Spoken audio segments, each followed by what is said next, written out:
Okay, now we're going to find quadratic equations from a graph or from the roots.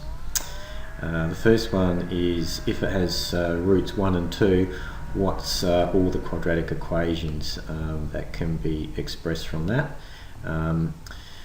We simply do this way. If you've got roots 1 and 2, in other words the quadratic comes down and cuts at 1 and 2, then we can say that the factors are x take 1 and x take 2.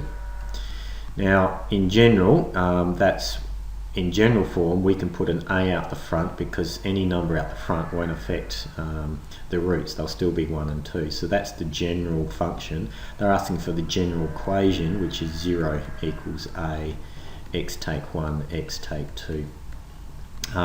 Do note if here they've given you 1 and a 2 for the roots. If they gave you another point, like say that point over there was -1, 4, and you wanted to work out the quadratic equation, you would substitute that into here to work out what the function was.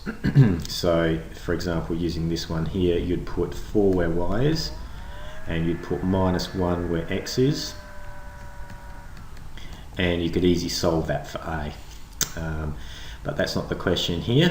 They're asking for all quadratic equations. Okay.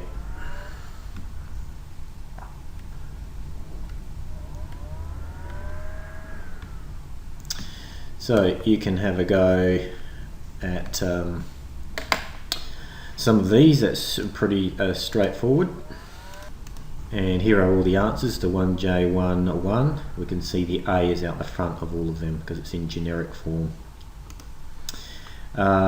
We could do the same thing here with square roots. It just gets a bit messy, which is why we're going to have a new way of doing this called the sum and product of roots.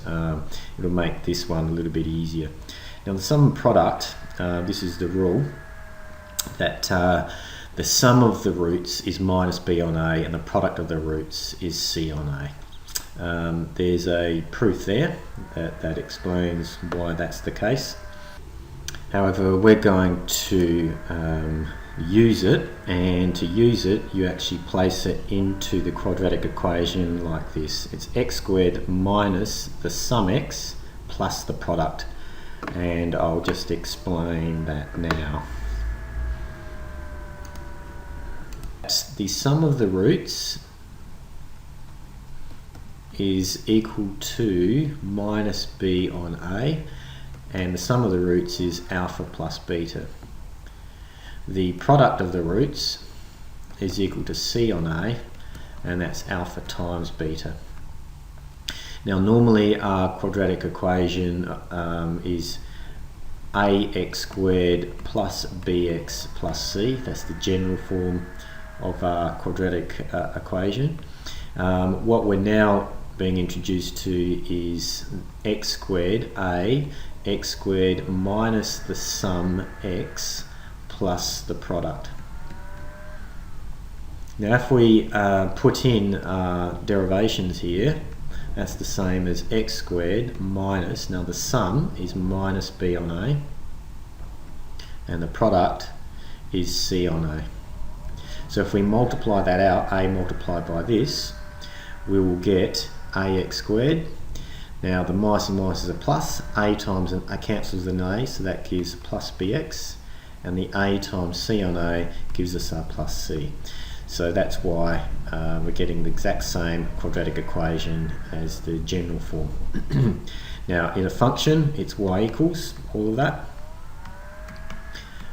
If we're talking about an equation, then it's 0 equals all of that, and that's talking about the x-intercepts. If we're doing 0 equals all of that, so this is the things you need to remember, is that the sum is minus b on a, the sum of the roots, the product is c on a, and putting it into a quadratic equation, we actually write it like this: x squared minus the sum x plus the product with the general a out the front. So we'll try this now with 1J2 question 3. We're given the roots and we need to get all the quadratic equations. So the first thing to do is get the sum and product, so it's plus or minus root 2. We've got plus or minus root 2, so that's what our alpha and beta are. So we do the sum is equal to plus root 2 plus the negative of root 2, and that's equal to 0. If we do the product of the roots, that'll be plus root 2 times by minus root 2, which is minus 2. And so we can say the quadratic is x squared minus the sum x plus the product. And in general form we put the a up the front. So the general equation is that, or simplified, x squared take 2 equals 0.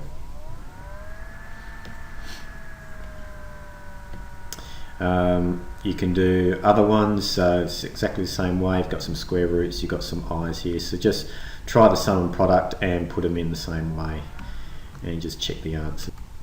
And here are the answers here for 1J2 question 3. I did the x squared take 2, and there are all the other answers sitting there for 3.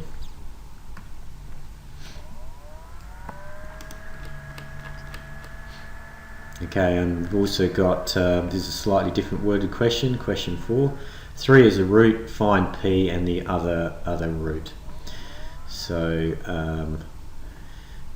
x squared plus 5x plus p, x squared plus 5x plus p equals 0, and we have 3 is the root. So alpha equals 3 is one of the root, and we don't know the other one. Right, and we have to solve for this unknown p. So what we can do is use the sum and product. Now the sum will equal alpha plus beta, which is 3 plus beta, and that has to equal minus b on a, so it's minus 5 on 1. The product is equal to alpha times beta, which is 3 beta, and that's going to equal c on a, which is p on 1.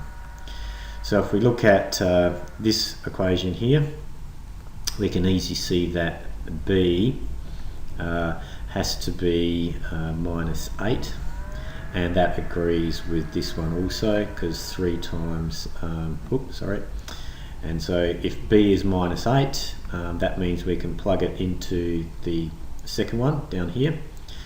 So we can say sub into the second one, 2, and so we get 3 times by minus 8 equals p, and so p is minus 24.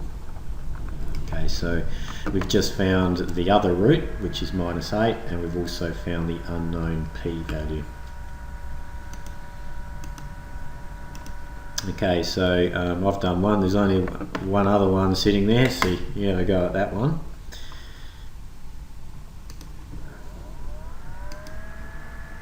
And here's the answer here, minus 7 and 4.